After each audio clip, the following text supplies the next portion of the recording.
E meu bisavô, ele ficava vendo sair a primeira estrela no céu. Essas coisas, tudo que a senhora fala, que não pode, que faz mal, e a gente não sabe por quê. De onde vem isso? Pelava o pescoço da galinha e cortava e botava para pingar dentro daquele buraco ali na areia.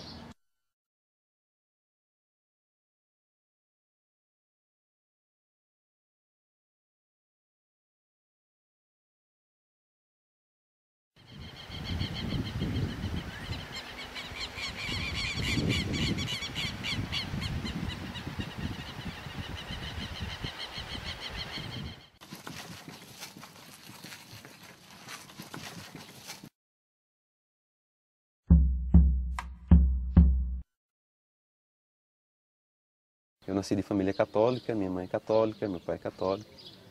E tive também uma educação católica, então fui batizado, meus padrinhos foram meus primos, e também fiz a primeira comunhão. Como eu não conheci muito meus avós paternos, aliás, não conheci nada, eles morreram antes que eu tinha nascido, eu sempre tive muita curiosidade para saber como eles eram, a vida deles, os costumes, religião, enfim. E aí eu perguntei a essa minha tia, né? Eu disse, tia, como era meu avô, como era a vida dele lá no sítio, lá em Salgadinho, Seridó, como era isso? Então ela contou a história que me arrepiou todo. Que a história foi o seguinte, ela disse que alguns dias da semana, a mãe dela penteava ela, arrumava, botava laço, melhor vestido, todo mundo se punha ao redor da mesa, e meu bisavô, ele ficava vendo sair a primeira estrela no céu. Então, quando saía a primeira estrela no céu, eles se trancavam em casa. A minha bisavó colocava todo mundo à mesa para jantar e acendiam-se as velas. E o meu avô, o Manuel Canuto de Oliveira, ele já bem idoso, ele já devia ter pelo menos 80 anos nessa época, porque ele casou tarde. Então, ele rezava e cantava numa língua que a minha tia, ela disse que não era o português. E que ela era muito criança, ela tinha uns 5 anos, e ela se divertia muito, porque ela ficava somente balbuciando aquelas canções, aquelas orações que ele fazia. E quando ela me contou essa história, né, isso despertou uma curiosidade grande. Eu disse, pô, que costume é esse que se faz lá no interior, lá no sítio, há mais de 100 anos atrás? Né? Que língua era essa que ele rezava? Que dia era esse que ele sentava com a família? Por que eles se trancavam? Né? Então veio muitos questionamentos.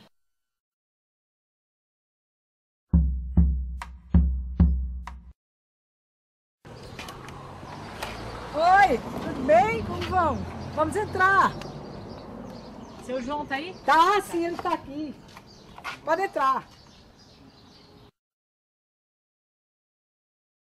Nós aqui fomos a primeira família marrana aqui. E acredito que no Brasil todo, porque ninguém falava nem marrano.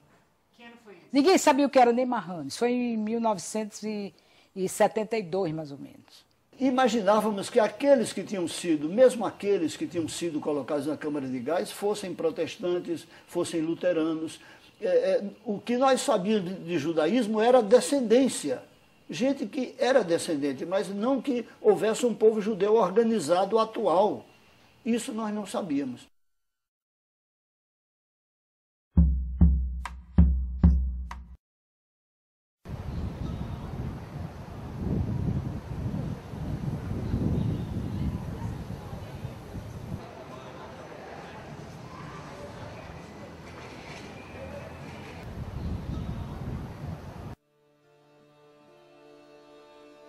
Apenas me restaram lembranças, recordações a que me avizinham, tesouros que são minha herança, guardados com muito carinho. Pungente lavagem dos mortos, mortalhas de linho branco, pedras deixadas nos túmulos, à beira de meu caminho. Os salmos de proteção à vida e a reza da primeira lua nova para sarar minhas feridas. E ao entardecer da sexta-feira, as luminosas velas de sábado me trazem a alegria primeira. Eles viviam aqui no Brasil, no sertão, aqui em São Paulo, em Minas Gerais, em Rio de Janeiro, nos engenhos, nas cidades, nas vilas do ouro. eles criaram sociedades secretas, onde eles circulavam entre si, casamentos endogâmicos, e os negócios também eram feitos em grande parte na confiança. Isso trouxe traumas terríveis na personalidade do brasileiro e do português, porque ele, na realidade, ele não sabia o que ele era. E o que ele era? Ele não era nada. Ele não era nem judeu, ele não era nem cristão. Ele era judeu e ele era cristão. Então, esse conflito é um dos aspectos mais interessantes dos estudos sobre a história desse capítulo da história do Brasil. Agora, depois, durante os 300 anos que a Inquisição funcionou, essas sociedades subterrâneas existiram. No momento que a Inquisição foi abolida, nós não sabemos mais o que aconteceu.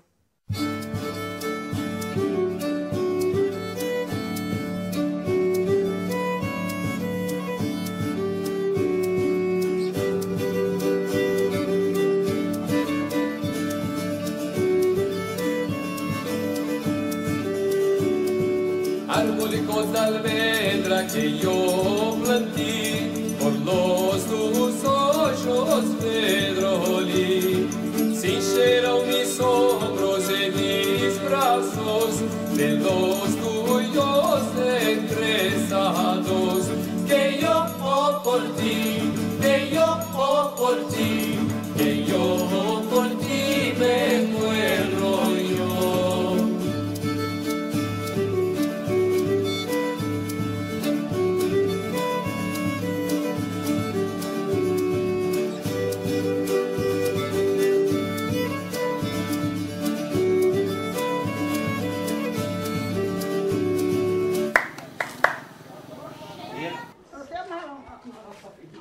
Mesmo assim, a Josinete também tirou muita coisa.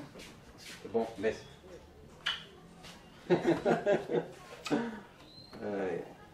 Essa aqui é a casa da minha bisavó, onde ela viveu os últimos anos da vida dela. Ela nasceu no sítio, na cidade de Pedra Lavrada, que faz divisa com outros municípios aqui próximos. E viveu muito tempo no sítio, né? Teve os filhos lá e acho que ela, mais ou menos uns 50, 60 anos, ela veio morar atrás, ela veio morar aqui.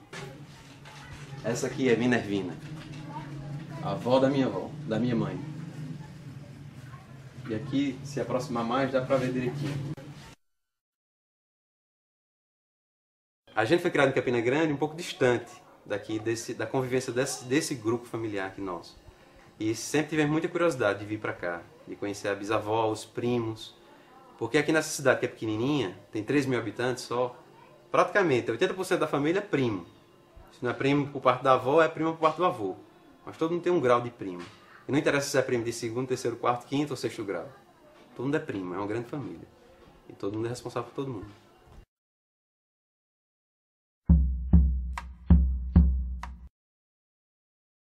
O Herberton Cordeiro Rodrigues. Joel Cordeiro Rodrigues Santos. Nelda Cordeiro Costa. Maria da Luz Cordeiro de Brito. Selma Cordeiro Gonçalves. Da minha família matrilinear veio toda daqui, né? Então eu vim para cá pesquisar na igreja os documentos que eram da minha avó, da minha bisavó, e porque todo mundo dizia que a família era de Pedra Lavrada. E uma coisa curiosa que eu descobri é que no documento dela estava lá, Minervina, filha de fulano Cordeiro, natural dos Porcos do Seridó. Então, o que é esse Porcos do Seridó? Né? Aí eu vim descobrir que Porcos é um sítio, porque os primeiros cordeiros daqui, há 150, 200 anos atrás, eles não nasciam na cidade, eles nasciam no sítio.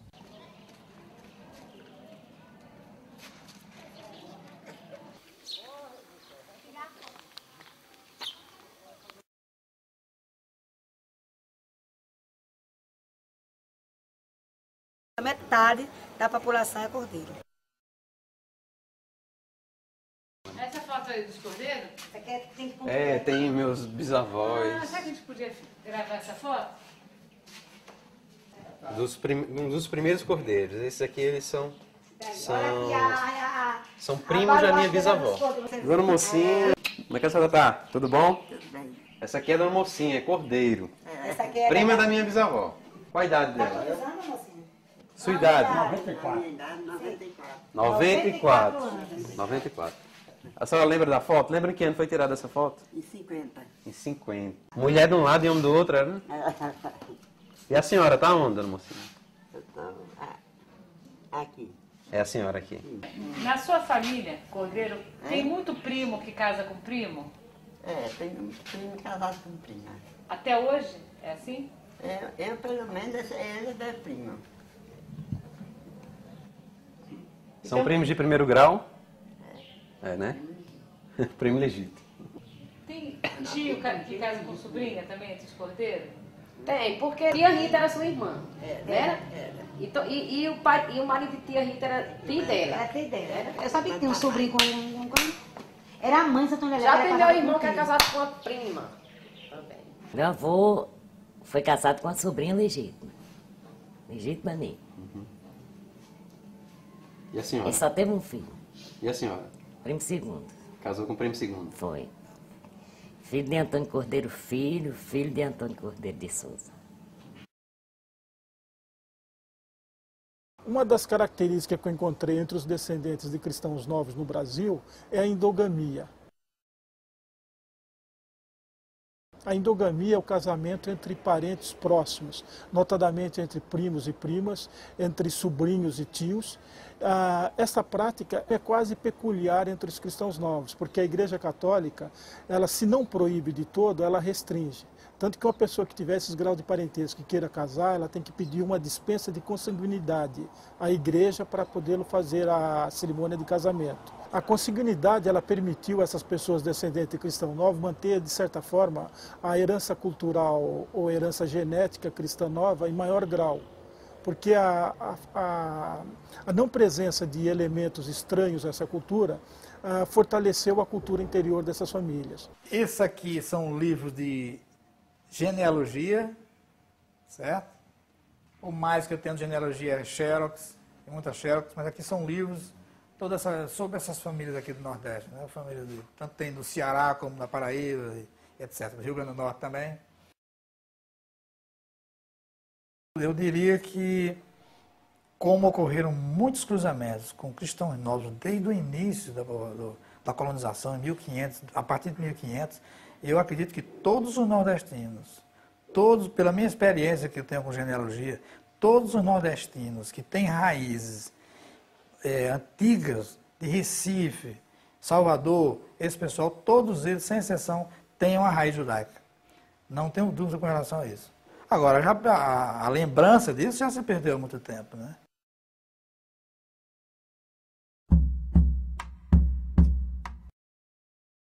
Mostrar minha camisa? Para virar as costas.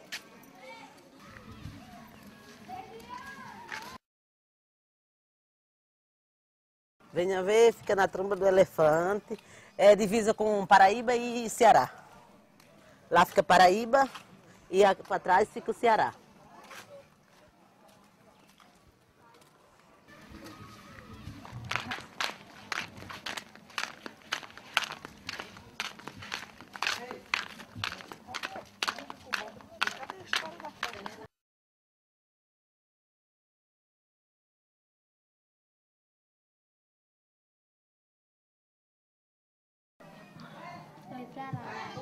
Todos nasceram aqui em Vinha Verde?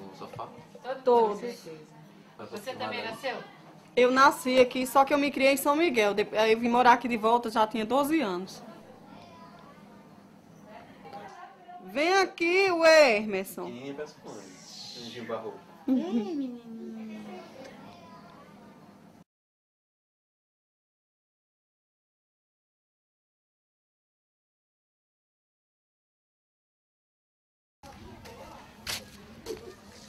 Quem que mora aqui, dona Pequena? Quem mora aqui, Além da senhora, né? além de mim, meu marido, meus filhos, meus netos também. Meus filhos moram tudo aqui ao redor. Ao redor? É, aquela casa lá, a última de lá é de Miguelina. Aqui é de uma filha. Aqui por trás é de um filho. E aqui no meio fica a minha. É o centro, É o né? centro, Como ele dizia, é a trempe.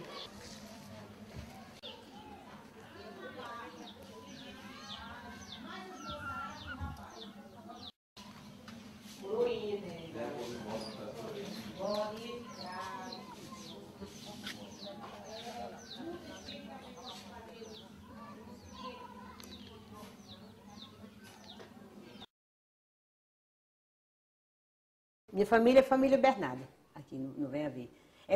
Todas são 4 famílias. Né? Tudo é primo, é sobrinho, é cunhado, Quais são as famílias? é tio, é Bernardo, Tomás, Roseno e Roberto.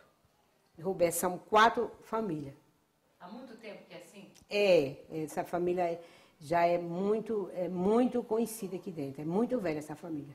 Já dos velhos, dos troncos velhos, dos bisavôs, dos tataravôs. É muito velha essa família aqui. Dos Tomás, Bernardo, Rosene e Roberto. Tudo são uma família só.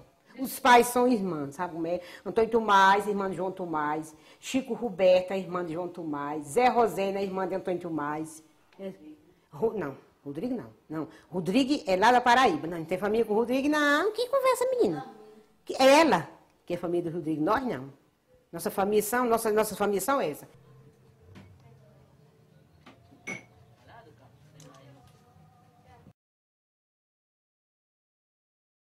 Mostra a sua casa um pouco pra gente. Minha casa, minha mãe, olha o que é uma cumbuca velha dessa.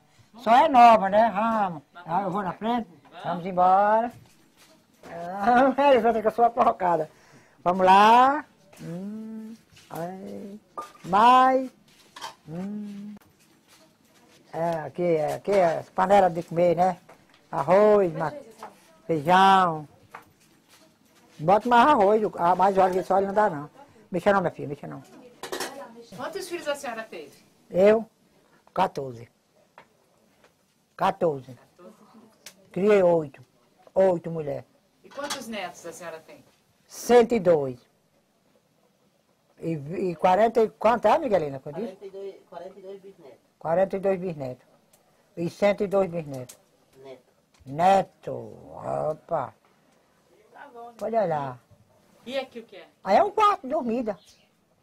Seu quarto? Olha o quartinho aí. Olha a cama da velha, como é que tá aí. Pode filmar. Aí tudo é caixa, negócio guardado, roupa, essas coisas. É o guarda-roupa. Cruzinha, tem uma cruzinha, tá aqui. Sou religiosa. Pai, mãe, avô, tudo. Tinha padre na minha família, porque já morreu um bocado.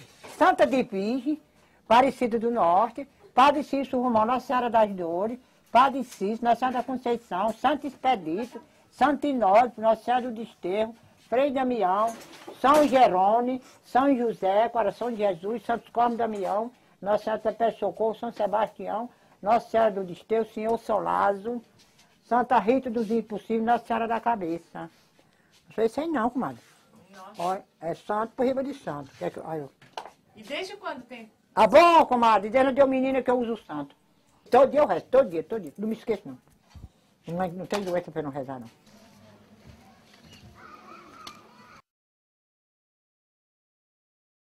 Tanto existem famílias que têm consciência, e muitos até retornaram ao judaísmo, depois que souberam, ou os pais e os avós lhes contaram que eles tinham origens judaicas, e tem outras que não sabem absolutamente nada, mas seguem certos costumes religiosamente.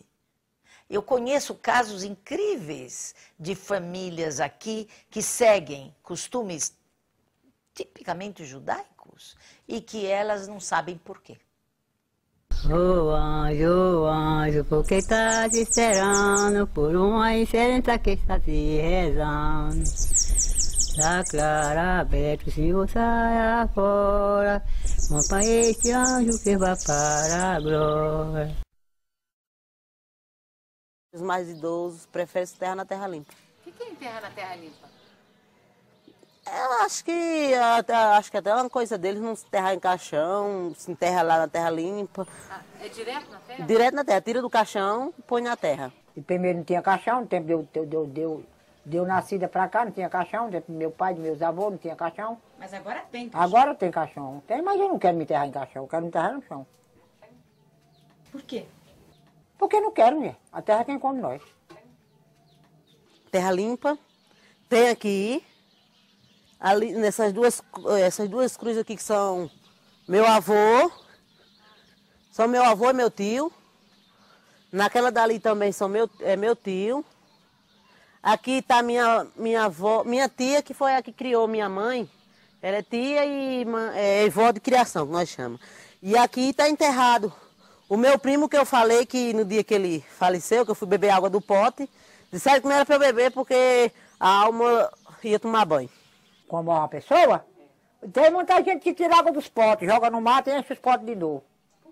Porque diz que o circo da morte daquela criatura, daquele defunto, fica no pote. Quando o meu marido morreu, eu fiz. Aí esse ainda está vivo. E eu morro primeiro daquele que eu achei é eu mesmo. E o que a senhora fez então? Joguei no mato a água, pronto. Aí enchi o pote de novo. O povo encheu, eu não. E quando a senhora volta do cemitério, depois que como teve o... Quer voltar ao cemitério? Chega, toma, lava os pés, lava as mãos se pegar em terra por lá, lava o rosto, querendo trocar a roupa, troca, e não querendo, ninguém pega no defunto. Pronto. Todos que morrem aqui se enterram com mortalha. Aqui é mortalha mesmo, né? Aqui todo mundo é de mortalha? É. Todo mundo, todo mundo. Todo mundo é de mortalha aqui.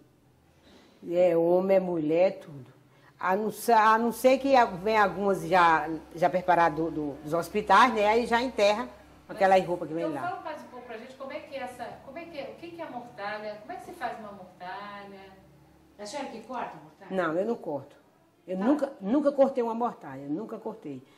O povo corta e eu costuro. Já costurei umas 3 mortalhas. Costuro na minha máquina mesmo. Como é que é? Aqueles pontão grandes. A máquina tem os pontos miúdos e o ponto graúdo, né? Aí a última, eu baixo aquele negocinho que tem de puxar a linha. A última é bem graudão. Aí fica o ponto bem graúdo. Aí eu já passo bem graudão, sabe? É quase mesmo que nem está costurando na mão. Só que é um ponto mais graúdo. Porque o povo fala que faz mal costurar. É da antiguidade mesmo de se faz mal costurar dando nó. Voltando o ponto, sabe? Amarrando. Tem que ser direto. Cortava as unhas à noite do defunto e dava o banho. Aí para poder vestir a mortalha e botar ajeitar no caixão. Do meu filhinho que morreu, eu dei banho e amortalhei. A gente botava até fazia de papelão, uma coroazinha na cabeça também, com a cruzinha. Ele era pequeno também? 7 meses quando ele morreu. A mortalha tem que ter 7 braços. Fica muito folgada. Banha o corpo do morto, veste a mortalha, põe no caixão para enterrar. Entende? E o luto demora muito, não é? Você presenciou bem isso, né? Presenciei e fiz, e pratiquei. Porque quem preparou tudo na morte de meu pai fui eu. Eu tive que banhar o corpo de meu pai, preparei sua mortalha, vesti, fiz tudo. Quantos anos você tinha? Meu pai morreu, eu era muito jovem, tinha antes de, mas fechando 20 anos.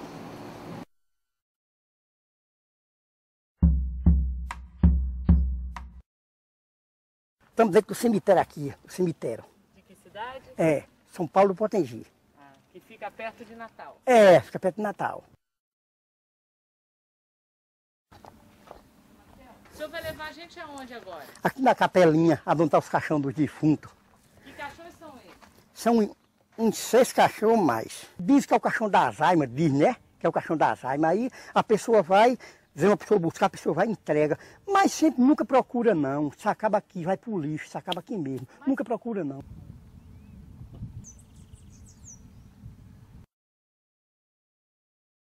Quando uma pessoa quer ser enterrada em terra limpa, então pede um caixão das almas. Pede, o caixão das almas. Pede. O caixão Pois é. das almas leva o corpo até onde a terra... É, até a cova, aí de lá nós tira e traz pra cá de novo. O caixão abre E volta para trás de novo, para a capela de novo. e o corpo fica na terra? Fica na terra. Caixão das almas.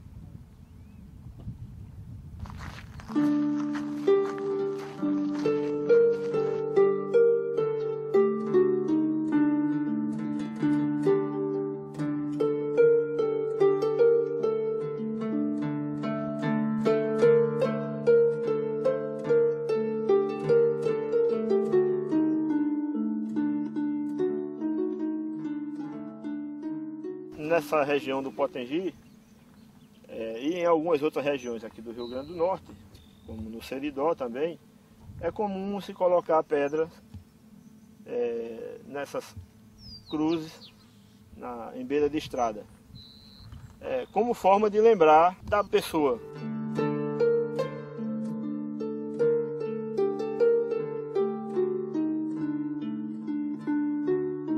No judaísmo também há uma tradição de se colocar pedra sobre o túmulo para lembrar da pessoa que se foi. Com certeza, alguns colocam essas pedras, talvez com consciência, e outros até de forma inconsciente, mas o que importa é que está sendo preservado, na verdade, uma tradição dos nossos ancestrais e que não é um costume católico.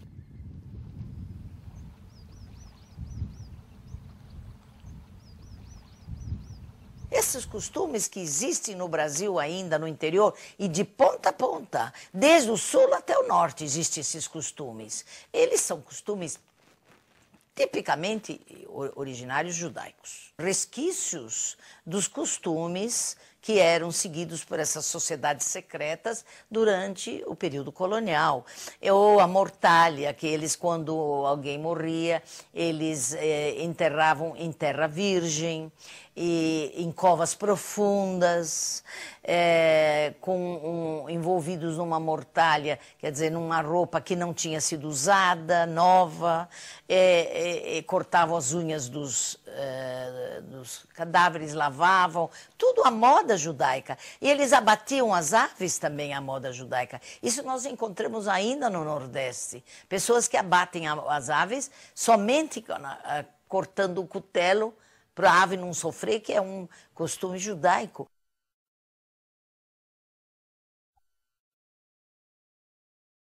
Minha mãe me ensinava quando eu era pequena, que ela ia matar a galinha, que elas criavam galinha no quintal e matava, e antes de matar, elas faziam um buraquinho no chão, na areia, e ali pelava o pescoço da galinha e cortava e botava para pingar dentro daquele buraco ali na areia.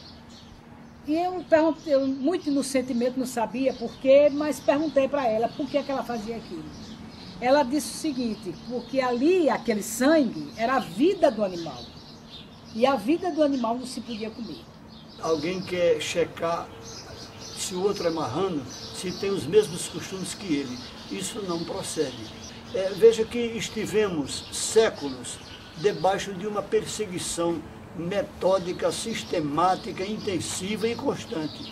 Então não foi possível guardar tudo, não foi possível dissimular para transmitir tudo. Alguma coisa foi conservada, outras coisas se perderam para umas famílias, mas foi conservado por outras famílias. Por exemplo, na minha família e na família da Marlene, minha esposa, há costumes que uma família conservou e a outra não, e vice-versa. Por exemplo, em nossa família, em minha família, nossa família praticava a circuncisão, a Brit Milá dos meninos. Lá no interior da Paraíba, do Rio Grande do Norte, nós tomávamos banho nus, porque esse era o costume até pouco tempo. Os homens tinham seu horário e as mulheres não olhavam, e as mulheres tinham seu horário e os homens não olhavam. Então, como nós tomávamos banhos, pai, filho, tios, primos, sobrinhos, todo mundo junto, nós podíamos constatar que nós éramos todos, de nossa família, todos nós éramos circuncisados.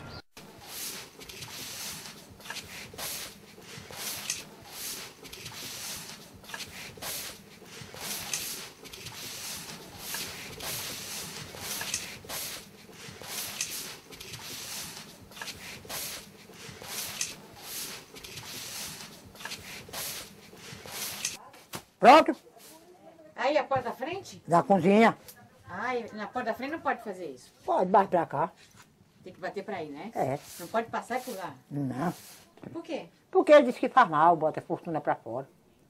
Faz mal, por Deus, antiguidade, a gente tá com isso. Na cabeça.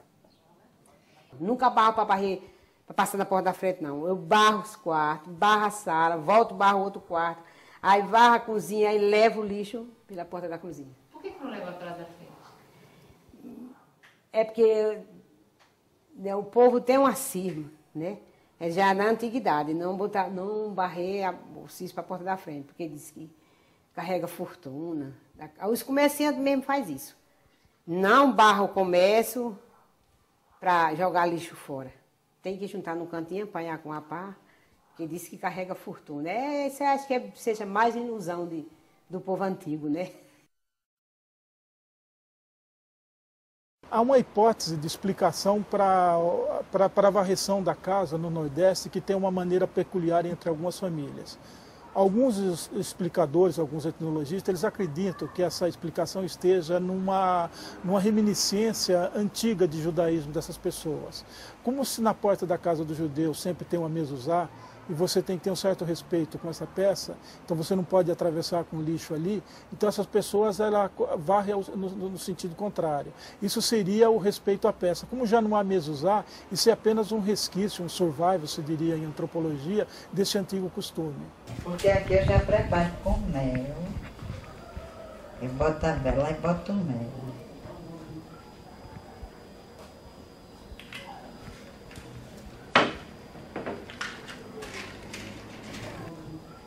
Aí eu levo lá pro quarto, tá sempre lá.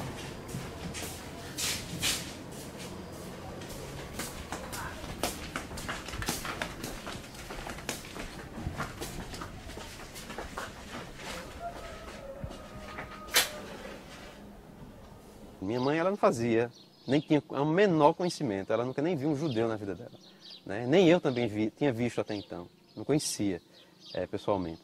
Então, todos os costumes a gente vai associando a cabala, a tradições místicas mesmo, a coisas quase sincréticas, ocultas, sabe? Que é muito escondido. Ela tanto nem passa. Quando eu pergunto, minha mãe, por que a senhora bota mel? Ah, porque minha avó fazia, sabe? Ela sempre explica, tem uma explicação convincente e confortável, mas você sempre percebe um mistério, sabe? Uma coisa que... sabe, quase uma coisa familiar. E também é passada aquela coisa, é o costume nosso. Não é do vizinho, né, para que o vizinho conheça. É o costume que é feito dentro de casa, né, para os seus.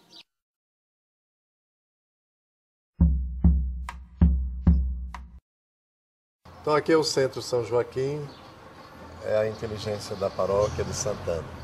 A paróquia de Santana é a primeira de todo o Seridó, mais antiga e a mãe de todas.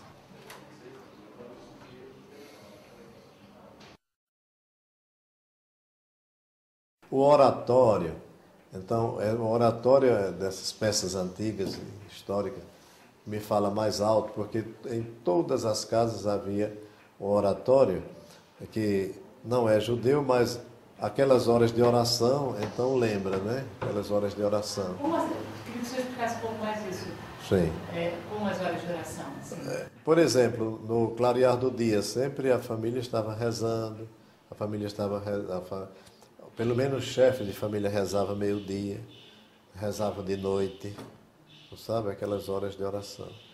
Bom, então havia muito a prática do cristianismo católico, mas muito ligada àquelas bases. Da onde, oratório? Não foi tipo pai, professor. Não foi tipo pai, professor.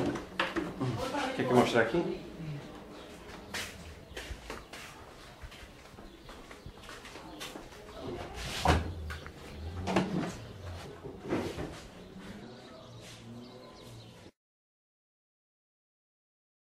Então, esse aqui é o oratório que é da minha bisavó e está com a gente já há muitos anos, acho que há mais de 150 anos. E todos os oratórios das avós, das tias e primas, eles eram feitos pelo mesmo artesão, que era chamado Mestre Salomão. O Mestre Salomão é que fazia os santos, as imagens. Ninguém podia ter um oratório que não fosse produzido por ele, feito por ele.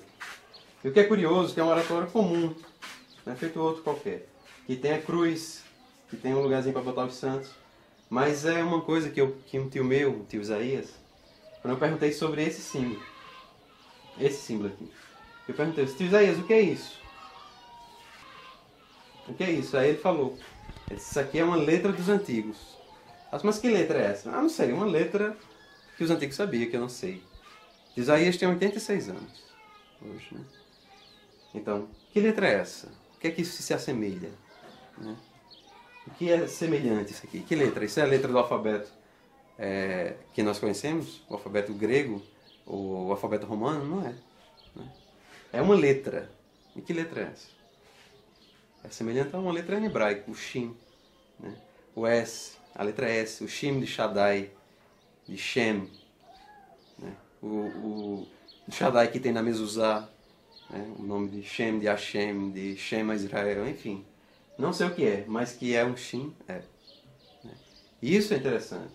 Né? Está abaixo da cruz.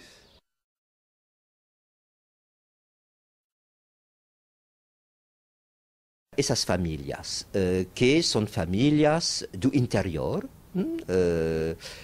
han vivido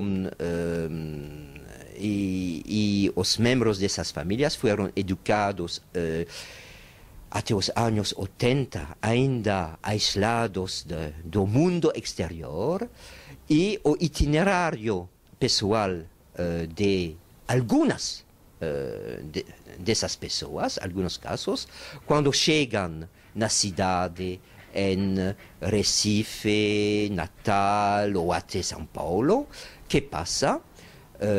Descobrem que esses costumes familiares que essas pessoas consideravam como cristãos, descobrem que não comer porco, acender uma vela na sexta-feira para os anjos, não se fala do Shabat, mas esses costumes não são recomendadas por a igreja e não podem explicar-se de outra maneira que por uma origem judaica.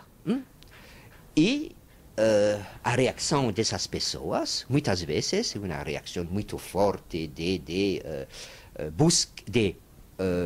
procura das suas raízes, da sua origem.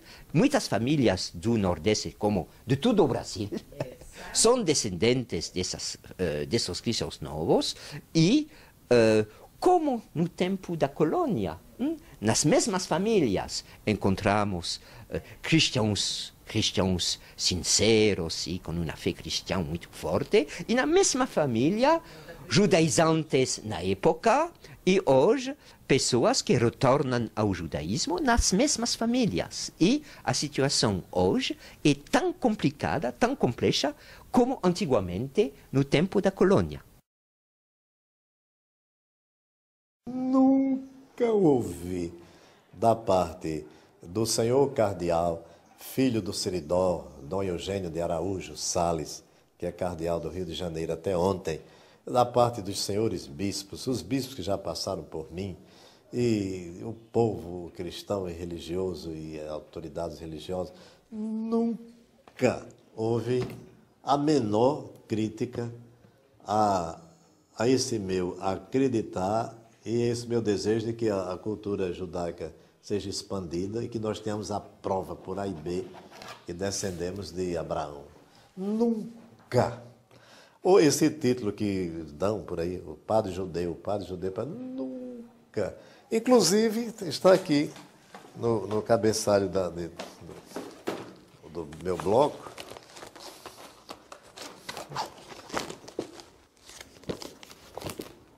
Está lá em casa. Mas judeu da... Olha, Monsenhor Antenor Salvino de Araújo, judeu da diáspora, aí depois cura da Sé, pároco de Santana de Caicó, eremita de São Sabas, capelão do Papa. Mas primeiro está judeu da diáspora. Bate o mundo inteiro minhas cartas.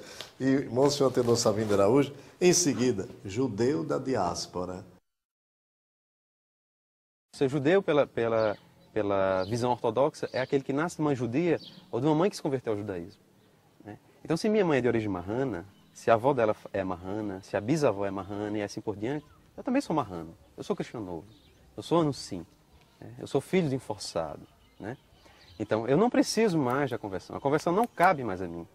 Porque eu não sou um gentil, eu não sou um não-judeu, eu sou um judeu.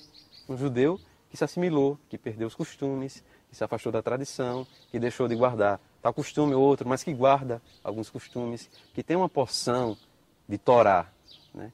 E isso me faz ser judeu.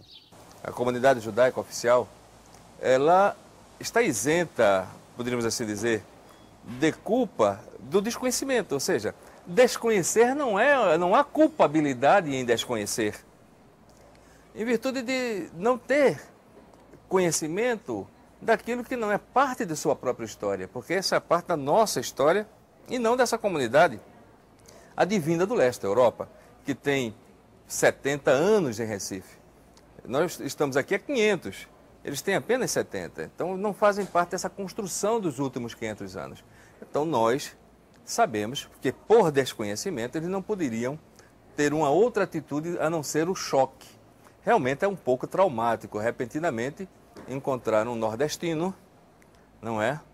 Que come tapioca, cuscuz, carne de sol com macaxeira, faz um quiduchezinho com cachaça, não é? Afirmar-se, não é? Cristão novo, um judeu de origem cristã nova, e um conjunto de famílias que hoje mostram, põem à tona, fazem emergir a própria comunidade judaica, essa identidade, que é uma identidade que se preserva e se manteve oculta durante séculos.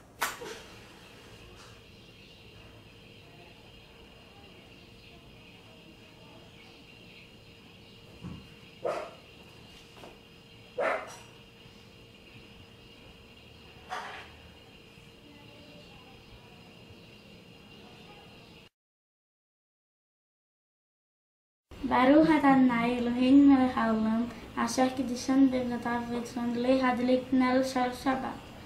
שבת שלום.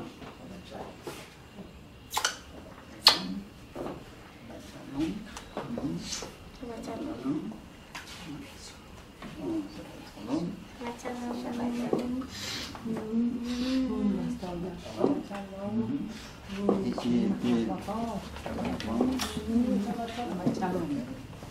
Shabbat Shalom também para ela. Shabbat Shalom. Shabbat Shalom. Boa tarde. Shabbat Shalom. Lava suas mãos. Já. Pega sua kippah. Hillel Shalom, Malahei Shalom, Malahei Elyon, Milele Malhei HaMelavim, HaKadosh Baruch. Aqui estamos celebrando o Erev Shabbat, costumeiro, mas o que não é de esperar é que se trata de uma família marrana retornada. Uma família marrana retornada que tem em torno desta mesa 3 gerações representadas. Os pais, uma filha e os 2 netos. Somos nós aqui os Bnei Anusim, os filhos dos descendentes retornando, uma família de 3 gerações retornada, celebrando o seu Shabat. Então, hoje, em torno desta mesa, nosso testemunho e o nosso Baruch Hashem, que nós retornamos. Baruch Hashem, que aqui estamos, 3 gerações de uma família retornada. Baruch Hashem. Baruch Hashem. Beni uben bnei Israel, od leolam, ki sheshet yamim, asa Adonai, et hashamayim, ve'et haaretz, ubayom hashvi, Shabbat va'inafas. Saviri Maranan, Baruch Ata Adonai, Eloheinu melech haolam, Borei piri hagafen. Amen.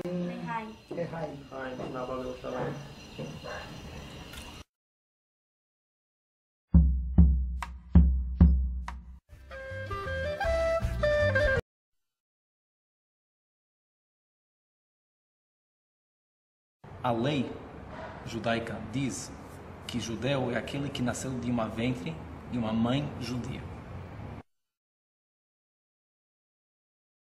A única prova que a gente tem que a herança é matrilinear é porque todos os costumes que a gente tem, que é a parte cultural, é transferida de mãe para filho, de mãe para avó, e tem sido assim, pelo menos na minha família, há 300 anos, em outras famílias, que a minha família aceita casamento, porque a família é muito endogâmica, só aceita. Uma pergunta. Se uma dessas famílias, nesses 300 anos, adotou uma criança, como que é feito aqui, na minha comunidade aqui, tem várias famílias que, por N razões, adotaram crianças, foram criados como judeus. O halakha não considera eles judeus ou judias se eles não vão fazer um processo de conversão. A gente quer um retorno, a gente não quer conversão. Eu falo por mim e falo pelas pessoas que eu conheço. E retorno como era feito. Nós somos descendentes, oralmente e pelos documentos, nossos sobrenomes são portugueses. É uma prova histórica que nós somos de Portugal. Então, os judeus portugueses, a gente quer essa herança, a gente quer voltar para esse judaísmo. Ok. Né? Ou seja, o contato primário e o mais importante é com um órgão de Israel ou dos Estados Unidos. Eu acho que Israel seria melhor, que eles vão formalizar esse processo. E é muito importante, Luciano, você dos dois lados, não deixar que o nome desse processo complica isso. E no final do dia você não precisa de uma aprovação de quem você é. Você sabe quem você é. Mas a questão é não se você é judeu ou não é judeu. Você não me perguntou isso. Você me perguntou como ser aceito na comunidade mundial ortodoxa. Eu entendo alguém que vai usar uma outra linguagem porque não está usando o coração, está simplesmente pegando a lente da halakha. A tua mãe é judia, sim ou não? Você não tem certeza? Então, conversão de dúvida. Que seja assim. Eu acho que isso não pode. Eu acho que parte do objetivo teu é para tentar passar por cima desta palavra, importantíssimo para vocês, não minimizando isso, e para vocês não se ofenderem de uma palavra que talvez vai ser insensível emocionalmente, mas vai ser uma maneira, não tem na lei. Infelizmente, os Anusim é uma história triste. Então, quando Deus deu a Torá, Ele não escreveu uma lei especial para os Anusim. Então, a gente aplica retorno ou conversão. Chama de retorno, deixa que um outro chama de uma conversão de dúvida. No final do dia, é o mesmo processo. O retorno, no final do dia, é alguém que quer praticar o judaísmo. Então, no final do dia, é a mesma coisa. Você entendeu? Uhum.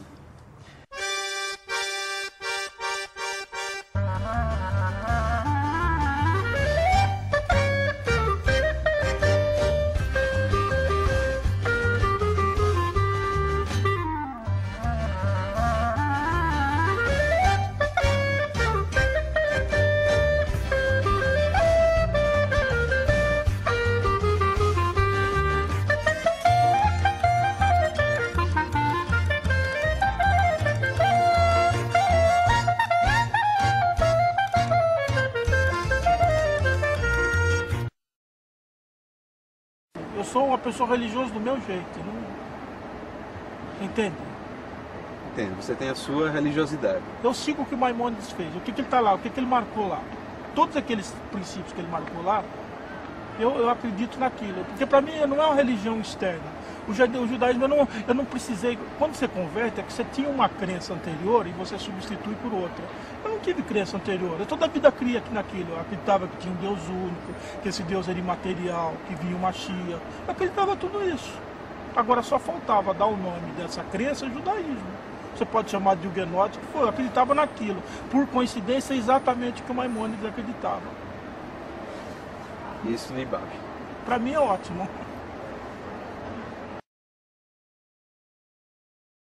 Parte religiosa você vive bem, independente de reconhecimento ortodoxo ou não. É porque a coisa começa do judaísmo não é catolicismo, não tem uma autoridade central. O judaísmo, aliás, é coisa errada a gente falar o judaísmo. É plural. É o seguinte, você tem uma situação idealizada e você acredita que o mundo gira em torno dessa situação idealizada. E não é assim.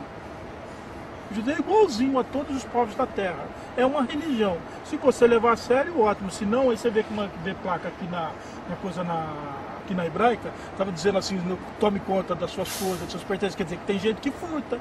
É um povo igualzinho aos outros, não tem nenhum problema. Agora, o que diferencia é essa ligação com a religião, essa ligação com Deus.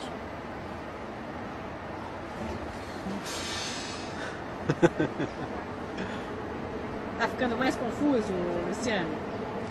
É, um outro ponto de vista, né? Um outro ponto de vista, mais um. Mais um. É porque, olha, essa semana tem entrevistados rabinos, um sempre diz uma coisa, outro diz outra. São todas as linhas ortodoxas.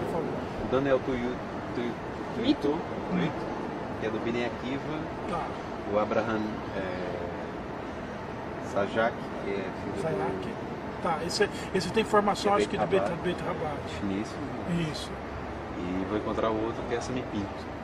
Tá, esse é mais agora um vendo educador. a sua opinião, e a minha opinião está se formando a partir disso também. Então, eu acho que você vai formar a convicção através da conversa com as pessoas. Isso. Você começar a conversar, não só com rabinos, mas conversando com gente comum mesmo.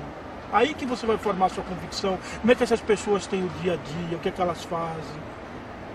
Aí que você tem a sua convicção, e aí você vai pegar o seu caminho.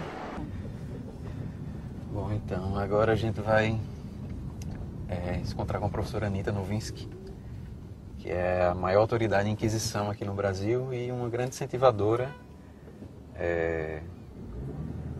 desse retorno também, e a primeira pessoa no Brasil que começou a estudar a história dos cristãos novos.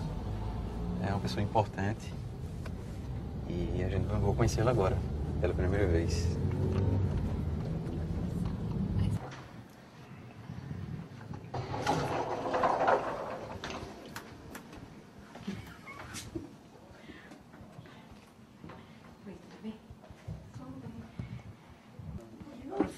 Professora, Olá. Você vai bem? Então, muito Como prazer, vai? viu? Tudo bom? Muito prazer. Olha, Luciano, esse aqui é um grupo que faz estudo sobre o marranismo. Ah, é? O, o Luciano é Pois médico. eu sou o objeto de estudo de você. Ele é médico e ele é marrano. É marrano. Ex-marrano. O que você diz? Ex-marrano? Ex-marrano. Você achou? Mas você, agora conta pra nós um pouco da sua... Ah, não vai filmar eu desse jeito assim. Que é isso? Deixa eu me arrumar um pouco.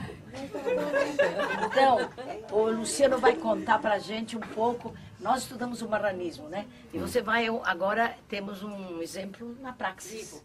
Vivo. Uma coisa legal que acho que os estudiosos têm que pegar é o vocabulário. Se você for estudar, você tem que estudar o vocabulário das famílias marranas. Por exemplo, eles dizem assim, que eu acho que o vocabulário você descobre muita coisa. Por exemplo, ele diz assim, existe uma diferença entre religião e a prática religiosa que ele tem em casa. Então, a prática religiosa ele chama a lei, a minha lei. E quando ele fala de religião, ele não, religião é coisa para padre, é coisa para igreja. Então, ele diferencia. Lei é a sua lei, é a lei da família, é a lei do costume familiar. Olha. Vão muito pouco à igreja, muito pouco, vai uma vez por ano. Mas sua mãe é batizada? Minha mãe é batizada, eu fui batizado. Né? Você também foi batizado? Fui batizado, quem não foi? Qual o marrano que não foi? É, né? Que interessante. Então, mas, porque o que é ser marrano? Ser marrano é justamente ser isso, é ser judeu, é ser batizado. Judeu por dentro, e católico por fora. Né? É uma proforma. Você vai na igreja para mostrar àquela sociedade onde você vive que você é católico. Para cumprimento do mundo.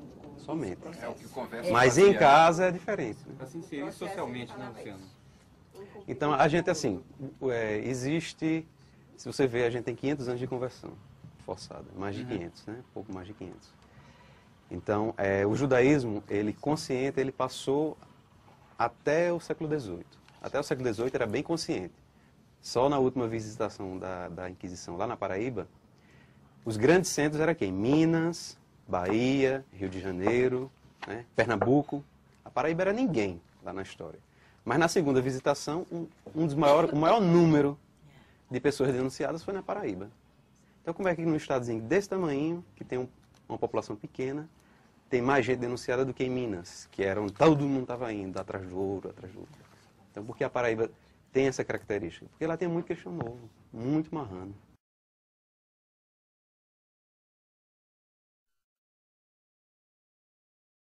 Para mim, judaísmo e ser judeu não é apenas a religião.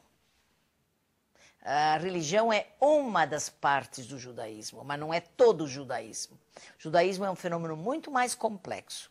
E eu acho que esse sentir é um estado de alma, é sentir-se. E se existem raízes, se existem reminiscências, se existe sentimento que liga e que vincula esses brasileiros hoje com o seu passado, eles têm todo o direito de serem considerados por nós judeus como judeus, se eles optarem por isso. Se eles optarem por isso. Tem um ditado judaico que diz assim, se... eu não sei exatamente como é, mas é uma corda que é partida e você dá um nó, ela é duplamente forte onde foi partida. Então, se você é humano sim, teve uma ruptura do judaísmo, não total, e hoje dá um nó, hoje você retorna para o judaísmo, é duplamente. Então, uma fé que você tinha pequena, hoje é uma fé 1000 vezes maior. Então, ano sim que volta, ele volta mesmo. A questão religiosa não é o problema mesmo é a tolerância. Agora, hoje em dia, veja bem, a minha casa, desde as minhas crianças bem pequenininhas, eu eduquei dentro do judaísmo oficial, ou seja, se faz Kabbalat Shabbat, comida de Shabbat é preparada na sexta-feira, eu faço Havdalah em casa, guardo os Minhagim, ou seja, todas as festas, eu faço tudo em casa, jejum de Yom Kippur, os outros jejuns, eu mantenho a minha tradição dentro da minha casa, leitura de Torá, a Parashá HaShavua. Agora, é uma história distinta, meus filhos já têm uma consciência judaica um pouco distinta da minha. Eu acho que isso é o que faz uma pequena diferença. Contudo, eu não deixo que eles esqueçam, não permito jamais que eles esqueçam, enquanto eu tiver vida, da tradição dos seus antepassados. Olha, vocês são de origem cristã nova, vocês são marranos. Embora vivam o judaísmo oficial, vocês são marranos. E nós temos essa bênção, essa reza, esse costume, e assim vai levando, sem esquecer, com um olho para trás, ou seja, olhando os antepassados, mas com um olho no futuro, na nossa realidade judaica. Essa pergunta me recorda a conclusão do filme de Frédéric Brenner sobre os marranos de Belmonte. Frédéric Brenner pergunta a Dona Emília o que ela pensa da evolução do grupo marrano de Belmonte com agora uma sinagoga oficial e o retorno então ao judaísmo normativo. Então Dona Emília responde: bem, essa religião da sinagoga, toda essa maneira nova de praticar, isso acho que é muito bom para meus filhos. Mas para mim não é o que meus pais me ensinaram. E a mim me parece que nessa conclusão de Dona Emília aparece como uma saudade, a saudade da religiosidade marrana, religiosidade marrana que fundamentalmente é uma prática clandestina, segreda. O valor supremo da religiosidade marrana é o segredo. E com o retorno oficial ao judaísmo, que é inevitável, se perde essa dimensão segreda que é uma parte fundamental do marranismo. No começo eu dizia, nada, Luciana, não, a religião da gente não é essa católica mesmo, não é? Aí ele dizia, não mãe, mas de onde vem essas coisas que a senhora diz pra gente? Aí começava a mostrar, né? Disse, não, deve ter alguma coisa aqui, eu vou procurar, vou pesquisar. Porque assim, ó, essas coisas, tudo que a senhora fala, que não pode, que faz mal, E a gente não sabe por quê. De onde vem isso? E a senhora achava que era da religião católica, né? Aí eu digo, você é quem sabe. Aí depois ele começou a me explicar e eu fui entendendo. Eu digo, é mesmo. Eu até falo para os outros meus filhos. Isso que ele... Mas a senhora continua católica? Eu continuo, né, na minha religião ainda. Não sei. Eu acho que o judaísmo ele tem um dever com os marranos. Eu, pessoalmente, aprendi muito com os marranos, não como historiador. Aprendi muito como rabino. Eu tive muitas aulas de fé judaica com os marranos de Belmonte, falando sério. Porque a fé deles é fantástica. Eles têm uma convicção assim, daquele jeito de antigamente.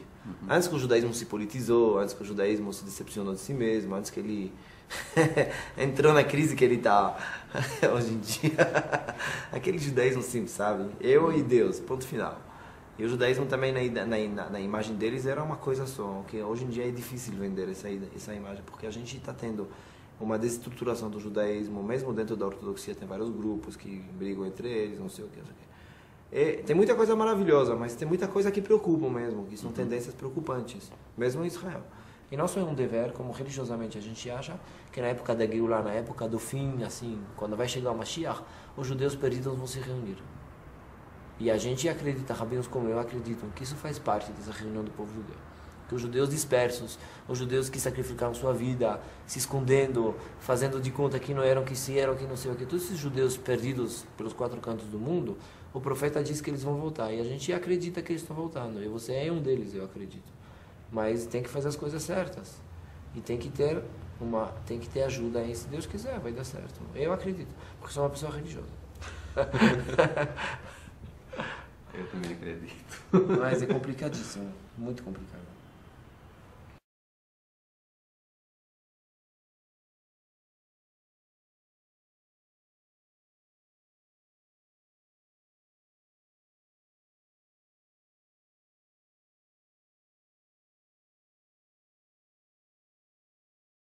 Oh